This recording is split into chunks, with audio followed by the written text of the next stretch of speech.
Oh, I had a great upbringing. My mom owned a dance studio. My dad was an attorney. I grew up in South Dakota. My name is Zack Fuller. I'm 32 years old. I'm 2 years sober, 5 years living in Rochester. I ended up homeless in this town about 4 days after I moved here in late 2020. Three-sport athlete. I played football, I wrestled, I ran track. Went to college for a couple years. That's when I started teaching dance and wanted to take my talents to New York City. Lived in New York City for about 3 years, and the last 8 months of those is when I was homeless. Just got in a bad situation, couldn't afford the rent out there. You know, it's sky high, $1,800 a month when you're trying to go to auditions and maintain a job is damn near impossible. So it just put me in a bad situation that made me realize, like, once I did end up in Rochester and was homeless here, and I found the Landing and I found the Catholic Charities, I was like, this is so much more it's not much better because you're still homeless, but it's a lot more manageable. You know, I'm not going 4 days in a row without food. I'm not going a month without a shower and a fresh pair of socks.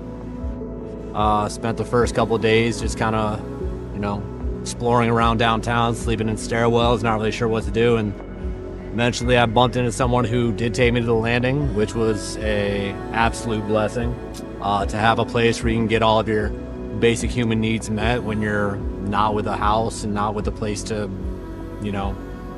feel at home. But the Landing does so much that people do not really fully comprehend. When I was homeless in New York City, I would go 3-4 weeks without a shower, a change of clothes, and the only food that I would get would be people giving you food that had leftovers from restaurants. So to have a solid place to get all of those basic needs met, like I said, is really a blessing. So Dan and Ollie make such a huge impact, and the homeless community would be absolutely horrendous without them. I mean, I was so dazed and out of it. I've been awake for a couple days, not having anywhere to actually sit down and take a rest. So when I got there and I was like, I can have food and I can take a shower and I can sleep on the ground if I want to. Like, you guys have a pillow and a blanket for me? This is awesome. Like, it really was truly a safe haven that a lot of people, maximize and benefit from. Well, a lot of people have zero concept of what it's like to not have normal, comfortable necessities. I feel like a lot of society views homelessness as like a plague. It's like an infection, like a disease. And it walks hand in hand with addiction.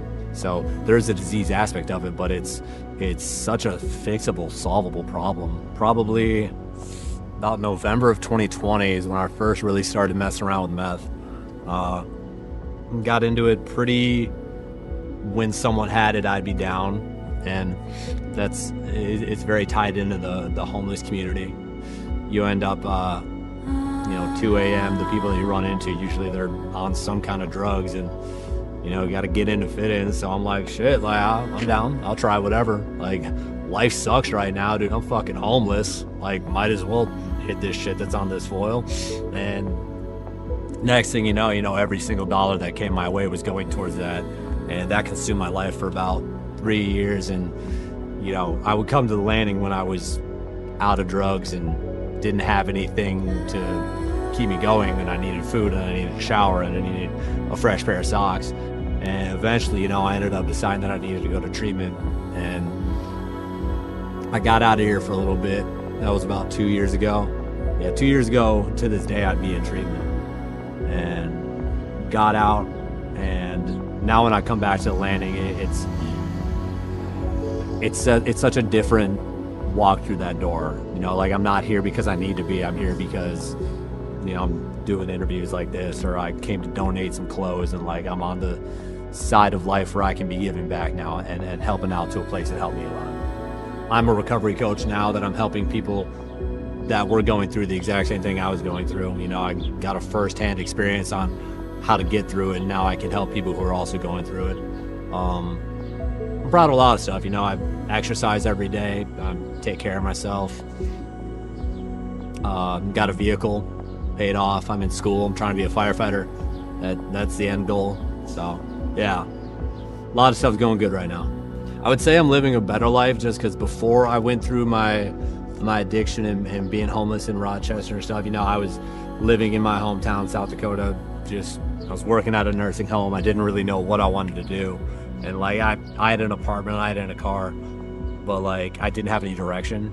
Like, I didn't really know where I wanted to be in 10 years, and now I've got that. So like, I definitely have I'm grateful for what I went through because it got me where I am today, for sure. Nothing but love for Dan and Holly and everybody at the landing.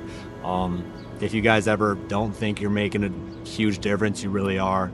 You know, hundreds, if not thousands of people can probably credit you guys with helping them get their lives together. And love the landing. It's a great place.